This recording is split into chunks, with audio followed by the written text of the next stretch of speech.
We have Geoff Stead, the Chief Product Officer at Babbel, up next, and he will be sharing some of Babbel's current experiments and insights into how to find that motivation sweet spot between pure language learning and behavioral nudges. So Geoff, I will go ahead and leave it up to you. Cool. Thanks very much. Thanks for having me. And I've been enjoying, I've been dipping in and out all day and enjoying it. So yeah, pleased to be here. So my name's Geoff. I'm, as you said, Chief Product Officer at Babbel. Babbel, if you are unaware of us, are a group of enthusiastically multilingual language zealots and language and tech zealots, all bundled together in Berlin, although at the moment all sitting on our sofas, scattered around. We're sort of designers and tech people and linguists, and we all try to figure out what's the most helpful, happy, healthy ways of encouraging people to speak another language. We've been around for a while, so you may well have come across our app.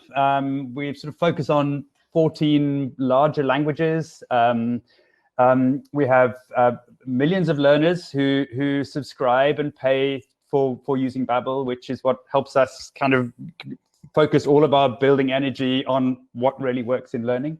If you visited us, if you tried us out a couple of years ago, you would have found an enormous catalog of very handcrafted lessons and courses, and sort of structured lessons and courses, which is still the bedrock of what we have. But over the last couple of years, we've been actively trying to find a more diverse ways of reaching learners in different kinds of ways. I guess if you were listening to Scott's opening session at the beginning, he was kind of very enthusiastically talking about the fact that there is no one single app. There is no one single way of learning a language. At different stages in your journey, you need different things. Different people need different things. People connect in different ways. And we totally subscribe to that. We'd encourage you to try everything that you're learning about in these sessions today. But the way that Babbel have been thinking about that is, cool, let's open our hands a bit wider. Let's encourage other types of learning into the Babbel family. So we've talking to a couple of the other apps, in fact, that you've been seeing today, about partnerships and ways we could sort of collaborate better. We ourselves have been adding podcasts and live tutors and games and online expert question answer sessions and a bunch of different things, just to try and broaden the ways that Babbel can help you learn. So that's who we are. So what I wanted to do today was to take a slightly different tack. Quite a few of the talks have been about the how language learning works, or particular approaches to learning language, or maybe talking about particular products. I want to take a little bit of a step back. So one of the huge advantages we have is we have millions of learners regularly going through our product. And we can track the data, we can see what they're doing, we can try and understand what triggers help people come back, what triggers help people focus. I mean, you know the deal, right? Language learning only works if you put time in, and if you put sustained time in over a long period of time, and if you're slightly smart about when you're learning new things and when you're revising old things, and how you blend those together, and sort of how you shift from an enthusiastic moment of wanting to learn a language into maturing into a habit, a healthy habit of repeat. And so what I wanted to talk about today was some of our experiments that we run with our own platform and our own learners to understand which triggers help that habit forming. So if you're building apps for language learning, I hope this helps you. We've got the value of tons of data and tons of learners. If you're learning language, and hopefully there's clues in this too of things that you can take away and share for yourself. So when Mo, who's the director who looks after all of the engagement work on our on Babbel, sort of likes to use almost investment terms, money terms, when he thinks about you investing your time. So he talks about the kind of how language learning is a bit like investing money, and you put in lots, you get this compound interest effect of putting in lots of small doses of time, and trying to think about what you invest in your own ability to speak a language being the same kind of thing. You don't want a mad frenzied rush for a solid week just before you go on holiday. You'd rather want to be building it up for several months before you go on holiday in small doses. So the way we think about it at Babble is we sort of look at both at the people coming back often, the frequency, and the kind of time that they spend in particular activities as a sort of shift up. So first of all, we want you to engage more, and then we want more of that time to be spent on meaningful learning. And the more we can keep that thing going, we think the quality of the experience rises up. And so we use our core company North Star, the one thing that we try and track against all else, and we compare geographies, and we compare languages, and we compare levels, is learning minutes. It's a sort of a metric of the time that you've spent with Babel doing something constructive towards helping you learn. This is our sort of metric that we drive all the way through. But there's, and you know the deal, right? There's just too much noise continually. We're sort of competing in an almost attention economy to try and make sure that we can grab some of the time you're otherwise spending not doing something for your own good, or I don't know, Instagram, Netflix, whatever, and try and turn some of that to good and to learning impact. And that's sort of what we're trying to do. So if you look at any habit forming apps, whatever they are, the sort of positive ones, negative ones, gambling, smoking cessation, sofa to 5Ks, they often talk about engagement or retention in the app based, this is the formula, it's sort of the activation and the engagement and the resurrection. So it's how you help learners get started and have a meaningful first couple of experiences so they stay with you. And then once they're there, keeping them there. This is the sort of the habit when you've got a bit of a habit. And if you lose them and they come back again, how you treat these ones. And this is fairly common if you look at apps who work in these sort of behavior change habit places, is to treat these different segments quite differently. And I just wanted to talk to you a little bit about activation, because we've been doing a lot of experimentation in this area the last while. So again, this is a fairly classic breakdown when you follow this, these different activation states. But the idea is you've signed up. What is the bare minimum number of things that we need to ask a learner to tell us before the learner understands, before we can give them something that's useful? So, you know, they're choosing which language they want to learn. They do a small placement test so we can understand, all right, you're probably A1 and maybe into A2, and this is maybe a useful place to start. So that's that sort of setup moment. And then there's a secondary moment where you go, cool, this is working for me. So that's the moment where you've maybe done enough learning and you've maybe had to practice a fake conversation and the system understood you. You did a bit of voice recognition thing and it understood what you said when you spoke in German. And that's where you kind of click and you go, okay, this is worth my time. And then you have multiples of that thing happening and that's when it starts becoming a habit, where actually you sit down on the sofa and you pull out your phone and you think, I'll try doing that now. So those are these three moments. And what we've been doing at Babbel is we've been for the last year or so trying to analyze for our own data points, what are those triggers? What are the minimum things that can happen in each of these moments that help you move to the next moment? And so for us, the ones that work for us is the first thing being doing a couple of steps within the first 72 hours. The next one is a slightly bigger chunk of real learning in the first 7 days.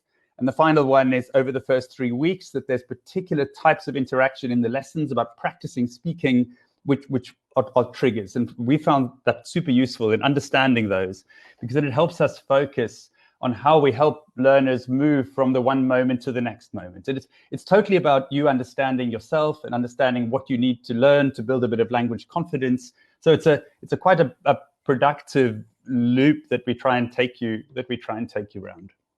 So this is typically called the activation states, the different states of activation. There's another kind of states that's helpful too, and this is the engagement state. So here, for any particular chunk of learners and a chunk of time, this graph is a trial cohort that we were running, but it just made the point quite nicely. And each of these columns is a week. So in any week with your cohort, there's people coming in showing different behaviors. So we break them down to the power, core, casual, dormant. So dormants are the ones who we didn't see the previous week. So we're not really sure whether they're going to come back or not. Casuals have done little bits. Core are doing a reasonable amount. Power are kind of hardcore, and they're getting really serious about learning. So typically, if you're in the orange or red zone on this graph, you're doing fine. You're putting enough time into your learning that actually it's sticking and you're engaging with it. If you're in the blue and the grays, you're probably not really getting the value out. You may be just poking around and having a quick look. And so here, we do this because it helps us focus our energy and in designing the interface and nudges to try and think about how you can help the gray and the blue ones move up to orange or red. Orange or red, they've clearly got their own motivation and their own vibe going. So these are different engagement states, which is quite a common technique when you've got this vast numbers of learners, you're trying to help to figure out who to move where. But what's super interesting is if you track an individual learner through these weeks, and they bounce between these levels. So I might be a red this week, I might be a gray the next week, a blue the following week. And in fact, that's true of my learning style, right? I get really enthusiastic about Portuguese for 5 days, and then I kind of forget it because I get distracted by something else, and then I come back to it 2 weeks later. So it's a very typical human behavior, but it's quite nice to realize that all of these cohorts are totally fluid. People move between these states all the time. And so when we're thinking about our app and we're thinking about how we help you to put the time you wanted into your learning, we do reflect quite deeply on who these different types are. So just reflecting back briefly on that sort of setup moment, aha moment, habit forming moment. These are some of the experiments you find. I use words that sound a bit scientific, like the experiments. So when we have a lot of data and a lot of learners running through our products, we have quite a luxury because we can try lots of different iterations. We can try putting this thing at this point in the flow, and that doesn't work, and we put it at this point in the flow. And we continually try different variations to understand which ones have a good, healthy, long-term effect on learners persisting. And these are 3 experiments which were successful. I can pretty much guarantee you that for every 3 that were successful, there's probably 100 that didn't succeed. But they're the kind of things when I explain them to you now, you go, obvious. So the first one was, at what point in a learner's journey with signing up to Babbel, brand new learner arriving, do you check their levels? Do you ask them their level? Do you physically test their level? What's the approach of doing that? How early do you do it? Do you do it before they've given you their email address? Have they signed up and looked around the product before you offer it? So we run a bunch of experiments there. And for our flow, it really helped to move it quite far up the funnel, quite early on in our introduction between Babbel and the learner. The second one was about how heavily to remind people to do things. I've come into the app fresh today. Should I try to learn something entirely new? Should I refresh the skills that I learned the last time I came? Which is the most urgent when? So we found it really helpful to offer sort of pointed reminders of the things that, from our perspective, actually you haven't been back for a while. Why don't you just review the thing you did last? Go back to the lesson you did the last time, or why don't you review all the words that you learned the last time? Or why don't you've been doing lots of the very dry stuff. Why don't you read the story, or why don't you listen to this podcast? So we're getting a bit better at recommending things to try and help that engagement and satisfaction flow. And the third one was about goal setting. So we found that actually allowing people to set quite ambitious goals for themselves about how much they want to learn really does encourage them to come back and put more time in. There's a real self-motivating, self-driving loop there. So these are all things that we found really helpful. Again, they work for us. I'm sharing them in the hope that they help the wider community boost impact of learning, but they might not work for you. They're very Babbel-centric. But you know the deal with habits. I mean, sticking with it is hard. Maintaining a habit is not easy, and that's the deal. There's a bunch of fantastic books and researchers and people who've written about different ways to help you get there. They're great for just general interest. They're great for your own habits. They're also great if you're building any kind of product that's trying to help people have a healthy habit. So if there's any of these you haven't read, please do. But I guess the key thing there is just building a solid learning product isn't enough. what you want is you want to build a solid learning product that people want to come back to and want to spend the time to, and build it into their daily routine, because that's when the learning really starts paying dividends. So I mentioned at the beginning that we've been trying a lot of experiments on moving beyond just the sort of more classic course type learning and mixing it up a bit more. Here's some of our kind of current things. These are all live in the product. A couple of them are sort of parallel to the product, but we've been having a lot of fun with this. So we're trying to just add more context, add more general interest, mix learning up a bit. Have some learning that you can do in your pocket while you're walking, audio only. Some which is very sort of sit back and observe. Some which is lean in and work. So we've been trying to just think a bit more playfully about the different types of stuff.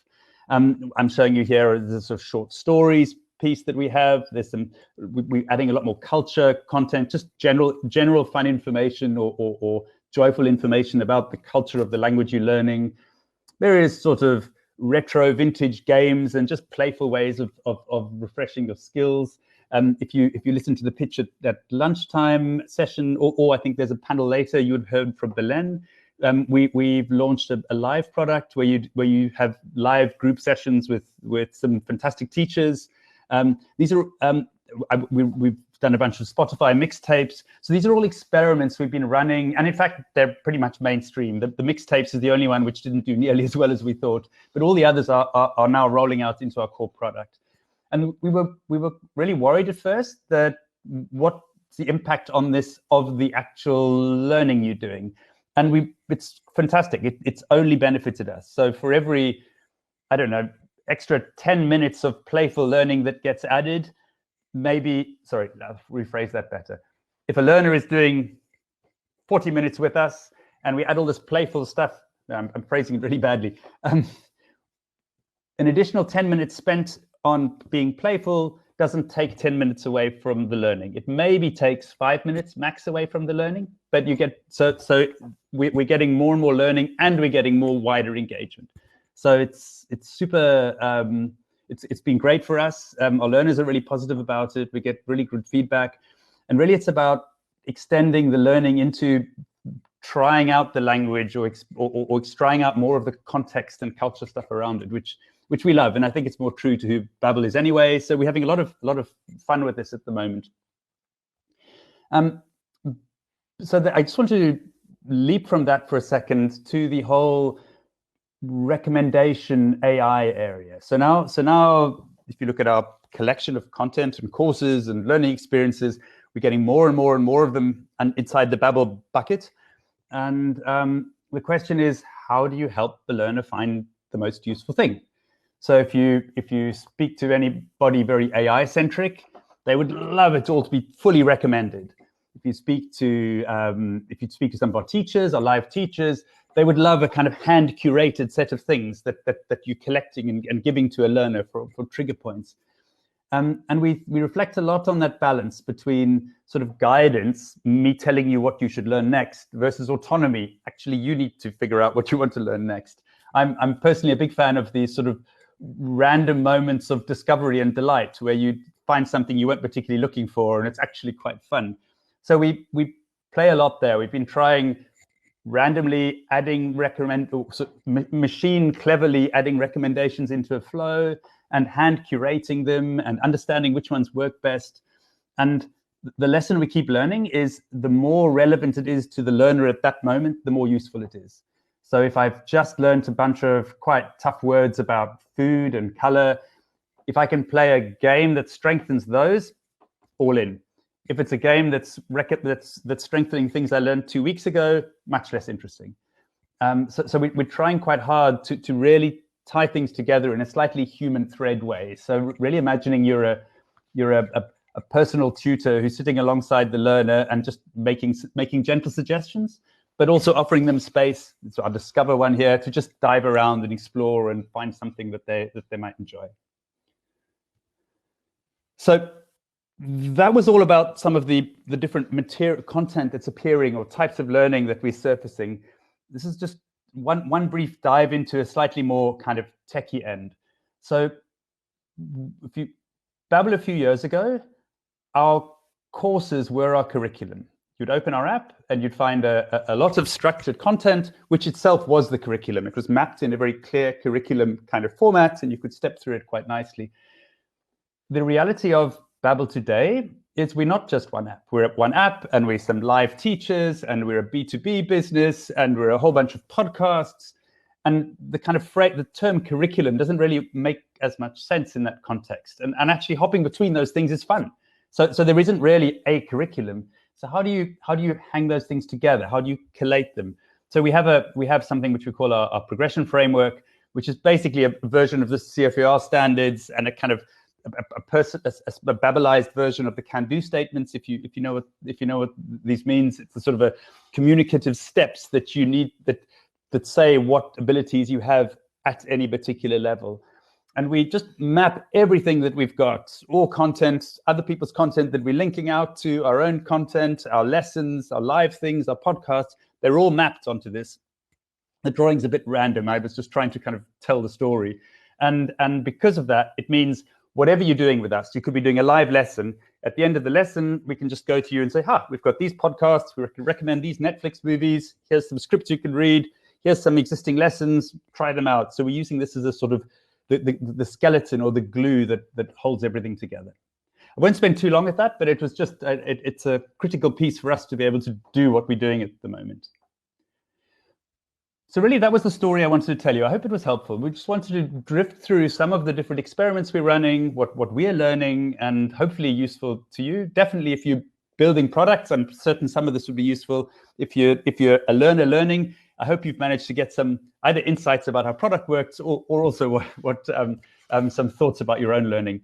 If I have to summarize again what I felt were the learnings that I would have taken away if I was a smaller language app trying to move into the space. The first thing, I guess, is about learner minutes and really focusing on helping your learners invest the time where it matters the most to them, just thinking quite deeply about that. The second would be, don't just think about that time generally, think quite specifically about the different stages that your learner are at, either inside the activation process or while they're kind of engaged, what it is that sub-cohort most need to help them to move to the next stage. It's really useful to build on those points. It lets you spot the weakest points and invest your energy to help those ones climb up one ladder. It is a bit like a ladder, and you're trying to understand the steps of the ladder. You're trying to understand where the most people have collected on that ladder, and to help go into that group to help them either by adding new steps in or helping them move. If you're into the game of automated recommendations, sort of AI machine learning recommendations, it really does matter how the learner perceives the sequence and the context of what you're recommending. It really matters a lot. So do spend way more time than you think trying to get that right. And finally, please don't be boring. Learning is about mixing it all up, as you all know, as I know, as you know, for your own personal learning. So yeah, definitely add variety. Even if it doesn't always, you're not always certain that the learning value is the same in all of them, it definitely helps the learners. And they will be looking for variety anyway. It's just the variety will be using lots of apps and mixing lots of things together.